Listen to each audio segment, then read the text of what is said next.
Never eat Oreos before bedtime.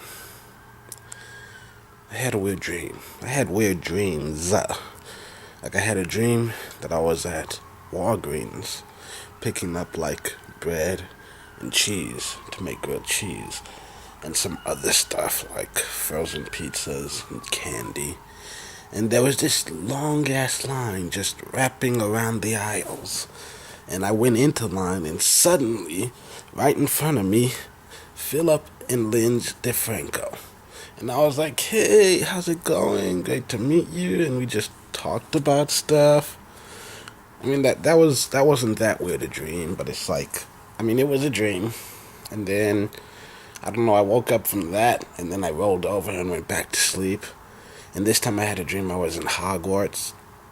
And like, Malfoy was picking on Hermione, and so I punched him in the face, and then he turned into a werewolf and bit my hand, and then Snape and Miss Granger, no, not good, no, because it was Hermione Granger. What was her name? The witch woman. I can't remember.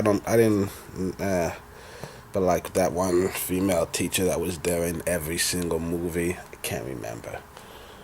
Anyways, they pull him away, and while they're escorting him away, they're telling me that'll be 20 points from deducted from Gryffindor. And I'm like, what the fuck? He bit me. And then they're like, make it 30 for your foul language. And so I'm like, fuck you. And they're like, 40. I mean, good news is they ended up deducting him like 120 because, he was being a bully, and then he turned into a werewolf and bit me. So yeah. I mean, I can't be sure of this, but I'm almost certain that Hufflepuff would win on to win the House Cup that year. So at the end of the day, nobody wins. And then, then I had another dream about the Muppets, where Gonzo was a convict for some reason. He was in jail. He was doing hard time, and then like Piggy set his bail. And then they began working together, and he fell in love with her, and he built a rocket so they could have a picnic on the moon. And then sex stuff happened, which I really don't want to talk about. It turned into a nightmare once it got to that point. It was just really freaked me out.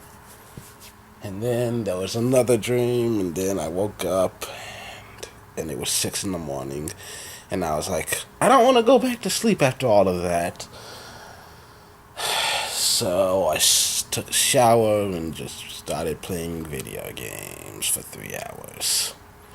And yet the nightmares still haunt me.